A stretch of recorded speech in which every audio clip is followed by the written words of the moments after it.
Hi everyone, just got this new game and I'm gonna record it and see how I go. Been wanting to play this game for so long. It's my first episode. Let's see how it plays.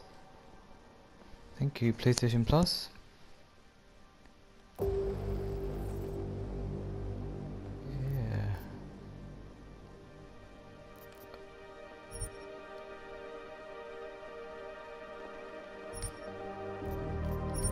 Let's start a new game.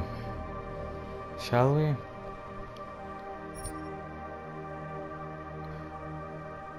Give me a story, give me a challenge, give me Deus Ex. Give me a story. You play games for their story and experience, not for their challenge or competitiveness. Enjoy the Deus Ex experience. Give me a challenge. You enjoy a good story and a good challenge. This is how the game is meant to be played. Give me Deus Ex. Hardened enemies and tougher situations will make your experience quite challenging and give you a good adrenaline rush. You are one with the machine.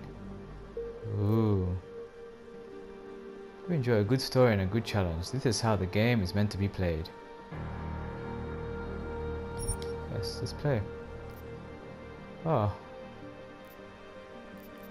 What's the difference? You enjoy playing games as they were designed to be played. Even if there is a learning curve, you want to master the most fluid method for controlling Adam Jensen. Human Revolution. The controls in Deus Ex Human Revolution were perfect. Why mess with a good thing? This is the closest possible recreation of that control scheme that still meets the needs of Mankind Divided's gameplay standard. Your skills have been sharpened by years of playing various FPS games, and you want to feel in familiar territory. Enjoy the Deus Ex experience. Breach, especially crafted for the ultimate Ripper experience. This scheme caters to speed runs while still offering the full possibilities of a Deus Ex game. I'm going Mankind Divided.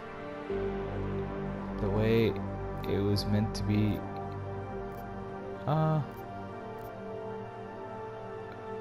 Let's see what happens.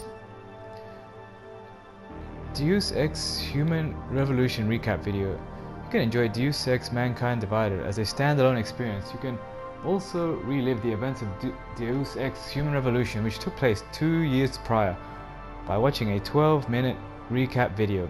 Do you want to watch the recap video now?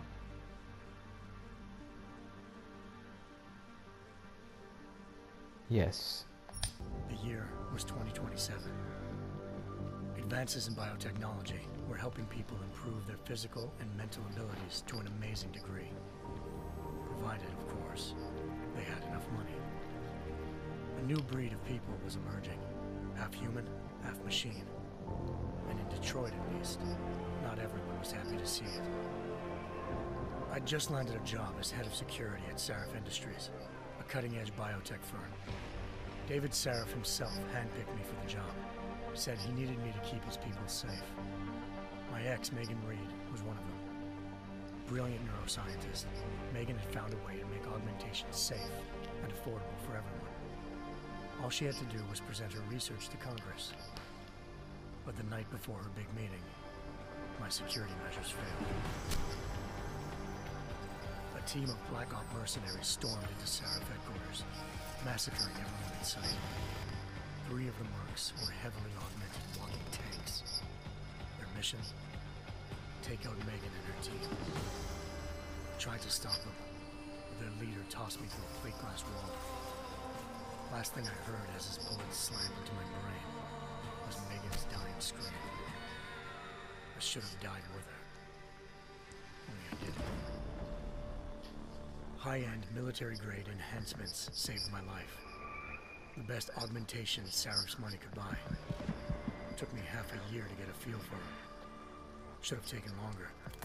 But 6 months into my recovery, Seraph Industries was attacked again. This time, by a radical group of pro-human purists. Violent, militant, and fanatically opposed to human augmentation. They claimed to be members of Humanity Front, a non-profit organization that wanted the UN to limit biotechnology research. thugs broke into Sarif's factory and found machinists working overtime on a top-secret military augment called the Typhoon. Sarif sent me to retrieve it, and when I did, I found one of the so-called purists next to it, wired with cerebral implants, trying to download its classified specs. Obviously, something more was going on. The Aug killed himself before I could question it. Sarif ordered me to dig deeper, so with the help of Frank Pritchard, Sarif's head of cybersecurity, I did. Turns out a second hacker had been controlling the Aug's actions from somewhere off-site.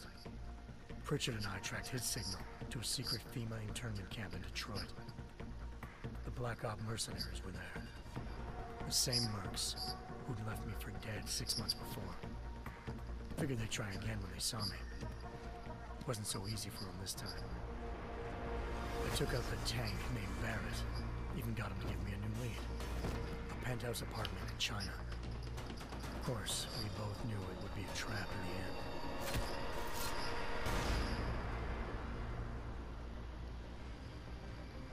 Hengsha Island, China.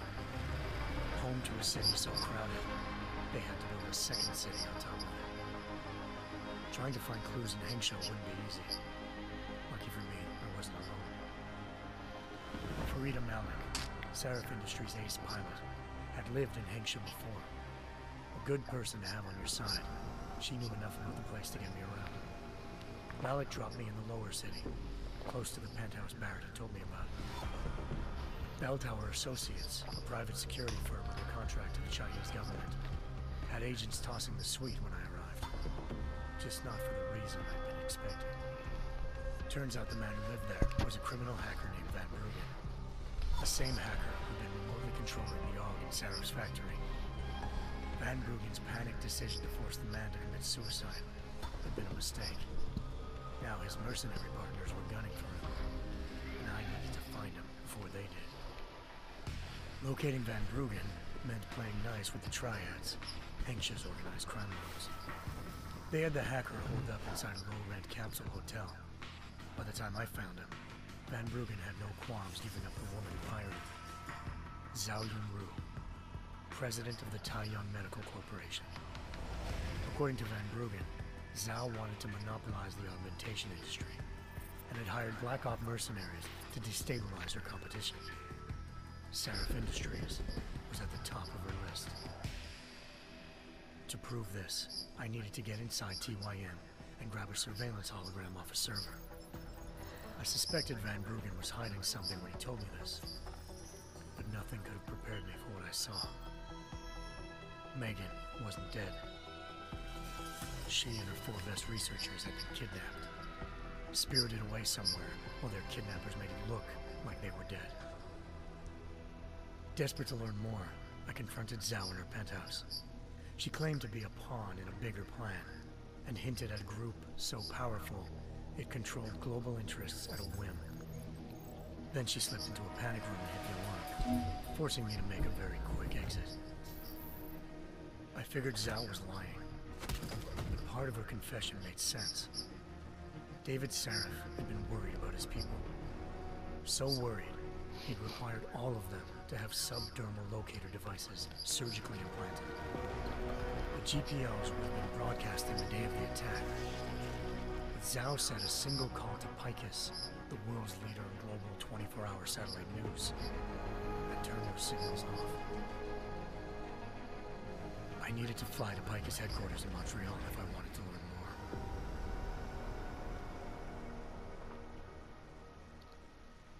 Eliza Cassan, Picus Communications' First Lady of News. Malik thought I was reaching when I told her Eliza was involved in this. The world's most famous news anchor, working with a mercenary hit squad. But when I confronted Cassan in her office, she freely admitted to jamming Detroit satellites the night Megan's team had been taken.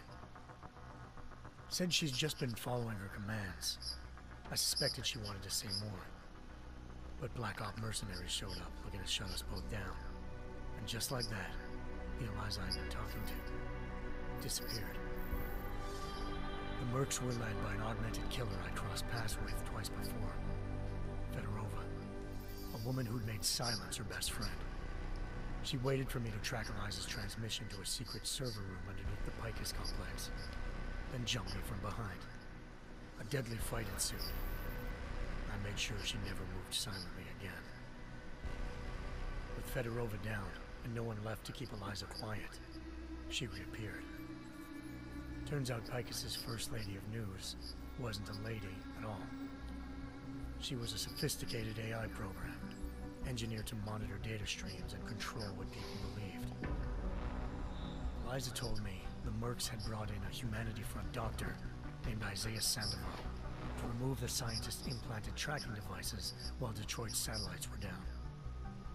She also told me to speak to David Sarif if I wanted to learn more.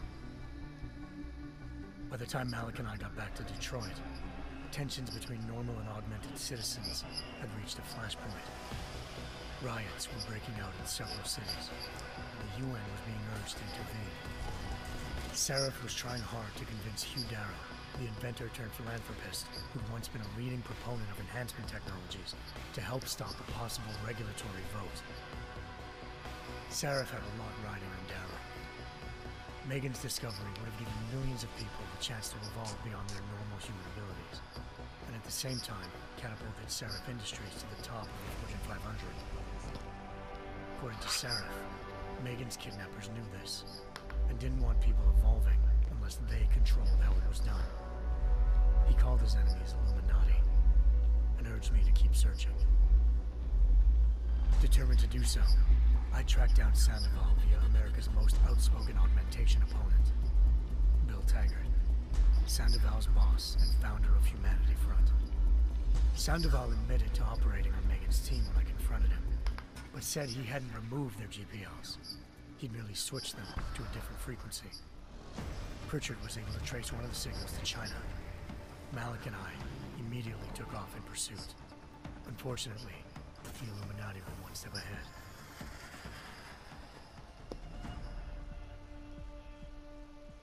Ambushed. Shot out of the sky by Bell Tower Associates, seconds after entering Hengsha's airspace. Malik's piloting skills saved me. After a tense and bitter struggle, I escaped into Lower Hengsha. The tracking signal I was following led straight to the Triads, or more specifically, to the augmented arm of Tong Si-hung, leader of a gang of augmentation harvesters.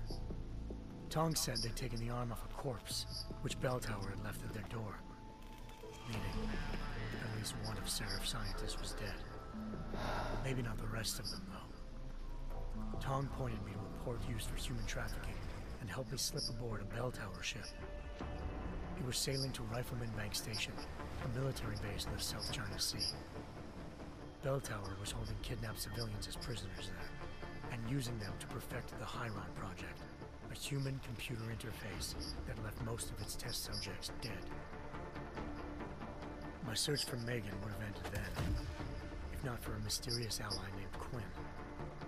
In exchange for my help exposing Bell Tower, he slipped me aboard a second ship headed to Singapore, and an Illuminati-run biotech facility called Omega Ranch.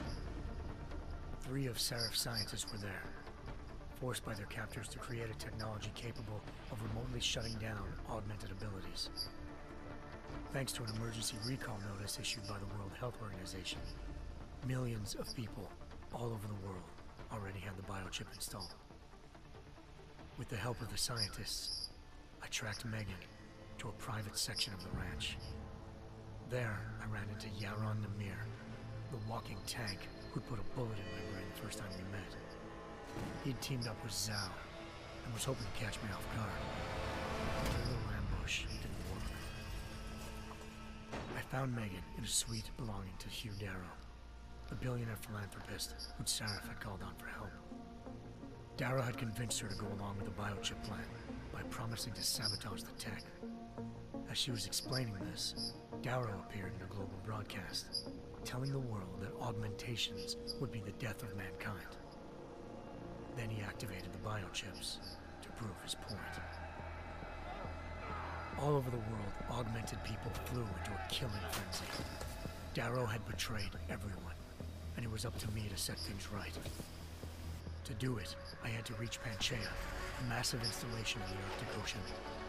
As I raced through corridors built by an all-augmented workforce, I saw death and destruction firsthand. By the time I shut down Darrow's broadcast, I knew the damage he'd done. Still, humanity's future remained unclear. How would the world react to this sabotage?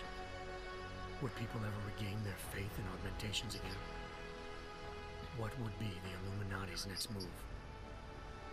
Only time could give us the answers.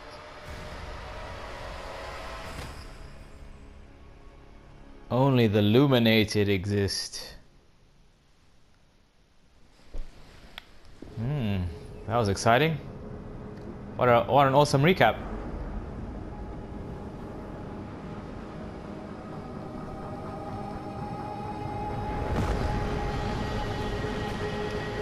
I once thought I could save the world.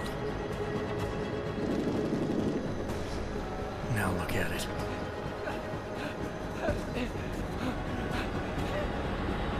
In yet another augmented terror attack, 251 passengers aboard Sister Airlines Flight 451 were killed when an augmented passenger broke into the plane's cockpit and ruthlessly butchered its flight crew.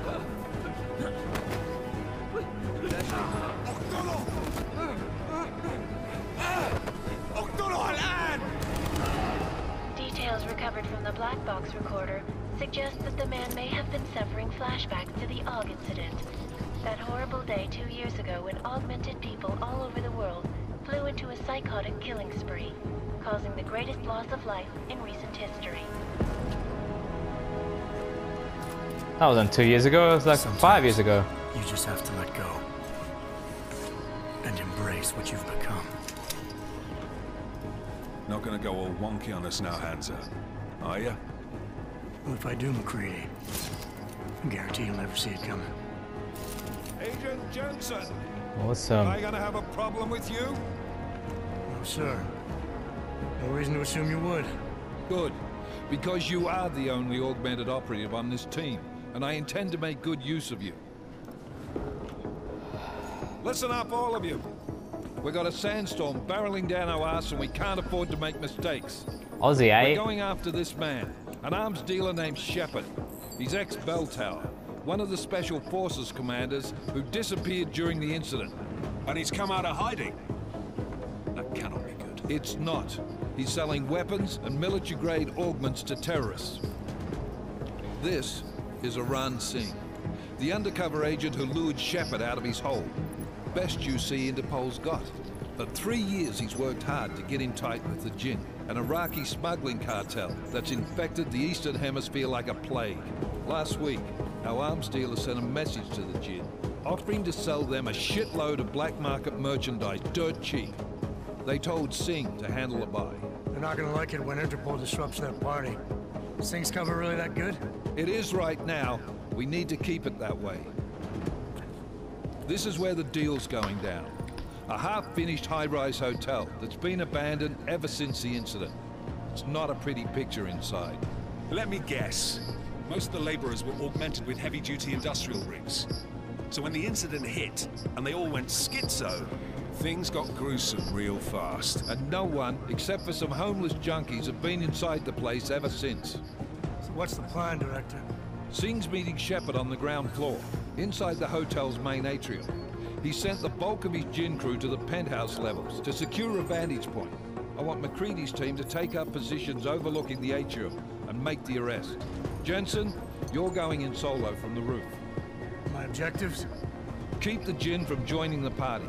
As far as we can tell, only one route connects the atrium to the penthouse level, a halfway decent elevator shaft. Here. I want you to block access to it. Fine. Just cut me loose. Do you plan on relying solely on your augments for this one? I'd recommend taking a little hardware, just to be sure. Good idea. Yeah, let's go lethal. I'm not leaving my 6 exposed. Give me something lethal. I'm not leaving my 6 exposed. Give me something lethal. Your call, but Singh's undercover in all this. So watch your fucking sights. What about range?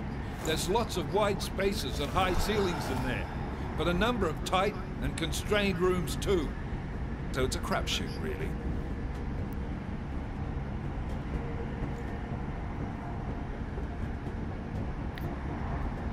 Never was one to play the odds. Give me something I can use up close.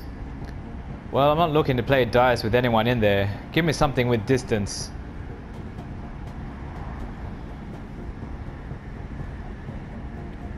Yeah, let's go distance. Well, I'm not looking to play dice with anyone in there. Give me something with distance. Your call. Less chance of being seen and compromising Singh that way. One last thing, Jensen. Singh said that Jin are using some sort of portable Wi-Fi device to boost communications. He's got a better chance of maintaining cover if you disable it. I'll keep an eye out for it. But aren't we on the clock here? You said there's a sandstorm moving in. There is, and we got the intel on this mission at the very last minute. So we're scrambling a little. If it comes to it, your #1 priority is keeping the Jin out of that atrium. Copy that. Copy that. Time to put away your heavy thoughts, gentlemen. We're approaching the target building. You're up first, Jensen. Let's do this. Task Force action. This is Knife Leader. Engage Hush drives and descend to Angels 1-5.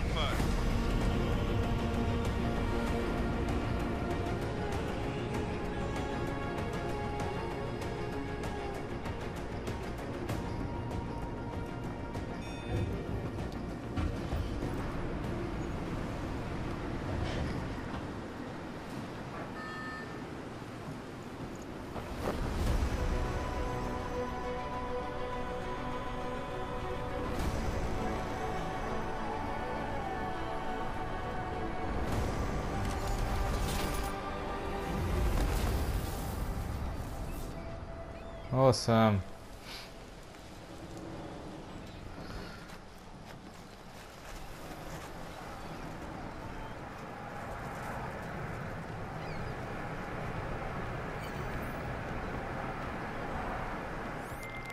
Team leader, this is Jensen. I'm on the roof.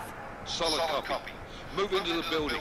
The access route you need to block is at the far end of the penthouses. And keep in mind, the direct Solid route copy. might not Move be into the easiest building. one. The access. Hey, McCready will I didn't read. arrive once his team is on the ground. Miller out. What the? I did not know my PS4 was talking. My PS4 controller was talking. I had my earphones on. Okay.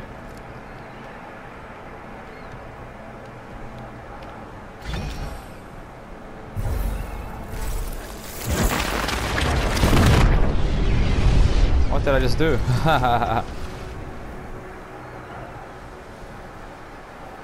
Is there a way I can go back? I didn't hear what that guy said.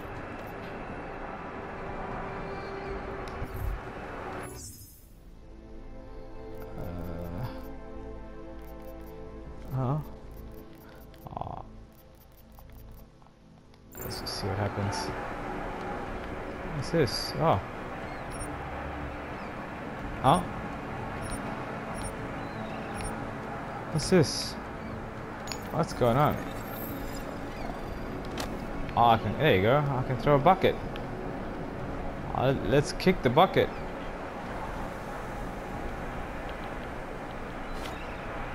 Ooh. Fancy.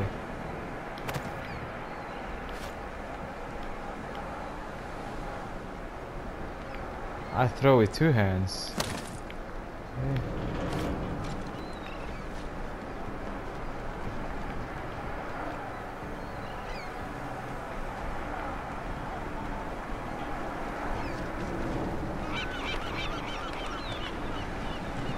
Wow.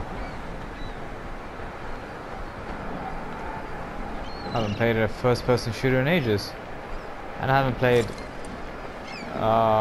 Deus Ex in years.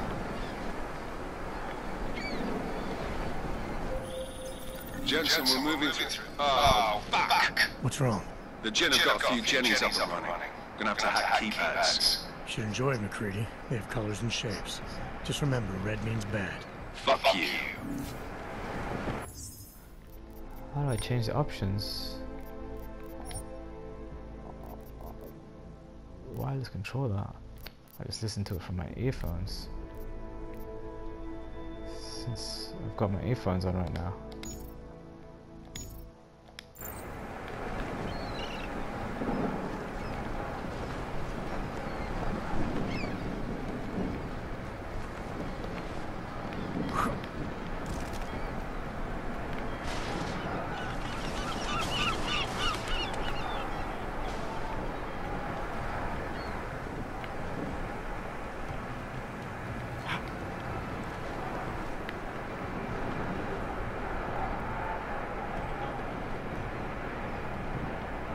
Augmented construction worker. Press square to drag. Hold to drag. Okay. Drop. Search. Oops. Drop. Empty. Row. There he goes. Ah. Open. R3, crouch. Another construction worker. Ah, credit chip. Thank you. Ah, triangle code. Pick up. Add to database. View entry. Hold. What am I holding? Use the Deus Ex Universe phone app to scan the triangle code. Deus Ex Universe phone app, what's that?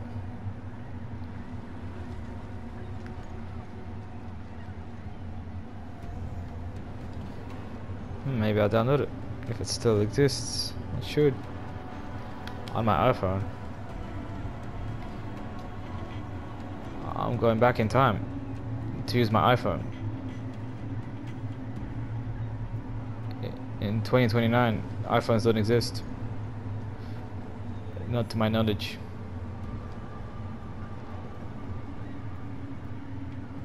There you go. Deus Ex Universe app.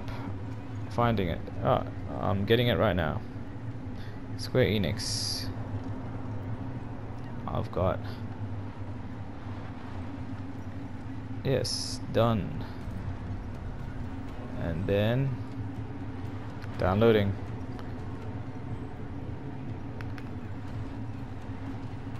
It's is it going?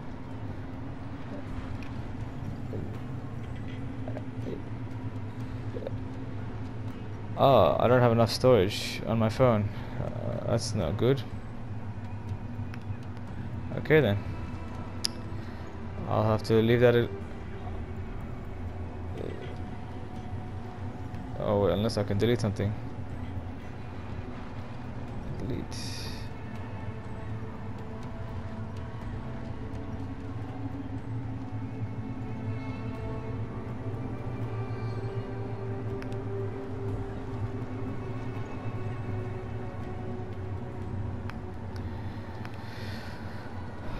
Okay, that looks like it'll be the end of this episode for now. Thank you for tuning in.